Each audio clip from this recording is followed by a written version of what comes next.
Good morning, student. Today we start chapter 8 from class 8. Cell structure and function. Student, what is cell? First of all, we discuss what is cell. Student, cell is the smallest unit of living beings. Cell is smallest unit of living beings. Smallest unit of living beings. Students, first of all, cell is discovered by Robert Hooke in 1665. Cell discovered by Robert Hooke in 1665. Student, cell को सबसे पहले Robert Hooke ने 1665 में इसको discover किया। इन्होंने सबसे पहले एक वुड कार्व को लेकर सेल्फ डिजाइन माइक्रोस्कोप के द्वारा जब इसका माइन्यूट सेक्शन करके देखा तो उनको ढेर सारे हनीकॉम्ब लाइक स्ट्रक्चर दिखाई दिए। कैसे स्ट्रक्चर दिखाई दिए? हनीकॉम्ब लाइक स्ट्रक्चर दिखाई दिए। इन हनीकॉम्ब लाइक स्ट्रक्चर्स में ढेर सारे कंपार्टमेंट्स उनको नजर आए। ढेर सारे कंपार्टमेंट इस तरह से नजर आए। इन कंपार्टमेंट को ही उन्होंने सेल का नाम दिया, जबकि यह सेल की आउटर संरचना थी। यह एक निर्जीव सेल थी। उसके बाद एक और साइंटिस्ट आए जिनका नाम था एंटोन वान ल्यूवेनहॉक। इन्होंने अपने सेल्फ डिजाइन माइक्रोस्कोप के द्वारा, जो कि रॉबर्ट हुक के द्वारा बनाए गए माइक्रोस्कोप से ज़्यादा डेवलप था, उन्होंने लिविंग सेल का डिस्कवर किया। इन्होंने सिर्फ निर्जीव यानी कार्व को लिया तो एक तरह से वो डेड सेल थी। उसके बाद उन्होंने लिविंग सेल की खोज का श्रेय जाता है एंटोनियो वान ल्यूवेनहॉक को। यानी इन्होंने किसका डिस्कवर किया था? एक डेड सेल थी। और कैसी सेल थी? डेड सेल थी। डेड सेल को डिस्कवर किया। उसके बाद एंटोन ल्यूवेनहॉक जो थे ल्यूवेनहॉक ने क्या किया? लिविंग सेल को डिस्कवर किया था। तो लिविंग सेल में इन्होंने सबसे पहले जो प्लांट की लिविंग सेल थी, ओनियन सेल का को इन्होंने देखा था। ओनियन सेल को अपने सेल डिजाइन माइक्रोस्कोप के द्वारा देखा।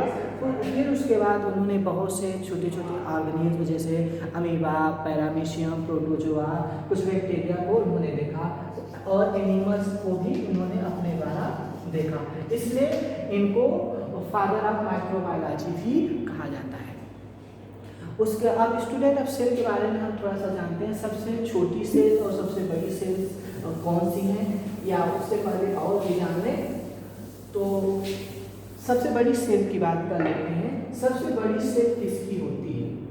सबसे बड़ी सेल जो होती है वो होती है आपकी ऑस्ट्रिच एग की। किसकी? ऑस्ट्रिच एग की जो सेल होती है सबसे बड़ी सेल होती है। ये बिग सेल होती है। क्या होती है? बिग सेल होती है। और सबसे स्मॉलेस्ट सेल, अगर स्मॉलेस्ट सेल की बात करें तो माइकोप्लाज्मा नामक का एक बैक्टीरिया है। माइकोप्लाज्मा नाम का जो बैक्टीरिया है ये क्या होगा? सबसे स्मॉल सेल होती है। क्या होती है? स्मॉल सेल होती है। और लॉन्गेस्ट ह्यूमन में सबसे लॉन्ग सेल की बात करें, लॉन्ग सेल ह्यूमन में लॉन्ग सेल होती है, नर्व सेल होती है। नर्व सेल जो होती है, नर्व सेल जो ह्यूमन में लॉन्ग सेल होती है। ह्यूमन में सबसे बड़ी सेल जो होती है नर्व सेल होती है। ह्यूमन में लॉन्ग होती है, लॉन्ग सेल होती है। कहाँ होती है? ह्यूमन में होती है। तो ये कुछ सेल से संबंधित इंफॉर्मेशन है। और कुछ और चीज़ है तो कुछ और साइंटिस्ट आए जैसे स्लाइडेन और स्वान ने सेल थ्योरी को कंपोज किया। क्या दिया उन्होंने? सेल थ्योरी किससे रिलेटेड था? सेल थ्योरी आपका सेल से रिलेटेड था। इसको दो साइंटिस्ट को, तीन कह सकते हैं, दो साइंटिस्ट को देने का श्रेय है। एक स्लाइडेन है, यानी 1831 में इन्होंने दिया। स्लाइडेन ने दिया और दूसरे साइंटिस्ट एक स्वान थे, स्वान इन्होंने 31 में आए थे, 1831, और इनका थ्योरी आई 1838 में। लेकिन दोनों ने सेल बताया, इन्होंने प्लांट के बारे में बताया था, इन्होंने एनिमल्स में उस सेल को देखा था। इन दोनों साइंटिस्ट ने बताया कि जो सेल होती है, उन्होंने क्या बताया, तो all animal or organism are made up of cell and cell component. तो हम यहाँ इसको लिख सकते हैं, सेल थ्योरी की कंसेप्ट यही है, all organism are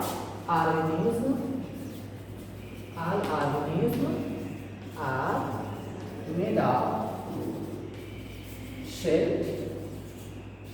and component of cell या product of cell।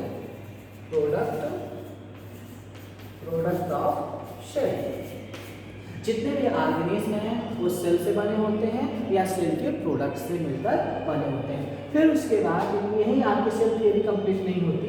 एक साइंटिस्ट 1855 में आए, विरकाउ ने भी स्टडी, विरकाउ जो थे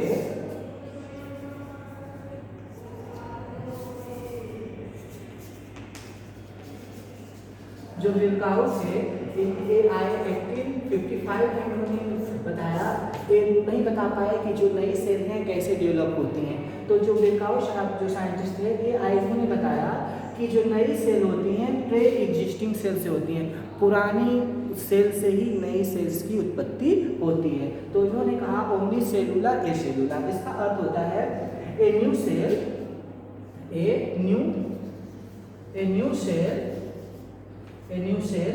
develop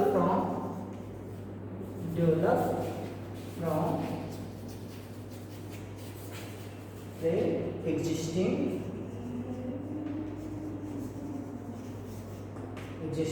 सेल। तो स्टूडेंट ये कुछ इंफॉर्मेशन रही सेल के बारे में, और भी जानने सेल से जो ऑर्गेनिज्म की बॉडी कैसे बनती है, इसको थोड़ा सा आप देख लें। तो सेल ढेर सारे ग्रुप ऑफ सेल जो होते हैं, जब सेल का ग्रुप मिलता है, ग्रुप ऑफ सेल हम कह सकते हैं, जब सेल का ग्रुप बनता है तो हमारा किसका फॉर्मेशन होता है, टिश्यू का फॉर्मेशन होता है। किसका फॉर्मेशन होगा, टिश्यू बनेगा आपका। टिश्यू से आपका बनेगा ऑर्गन का फॉर्मेशन होगा, ऑर्गन बनेंगे। जैसे ब्लड आप क्या है, ब्लड भी एक तरह से टिश्यू है, ये क्या करता है, ब्लड ट्रांसपोर्टेशन का काम करता है। ऑर्गन से हमारा क्या बनेगा, ऑर्गन सिस्टम बनेगा। क्या बनेगा, ऑर्गन सिस्टम बनेगा। ऑर्गन सिस्टम के बाद तो हमारी क्या बन जाती है, बॉडी का फॉर्मेशन होता है।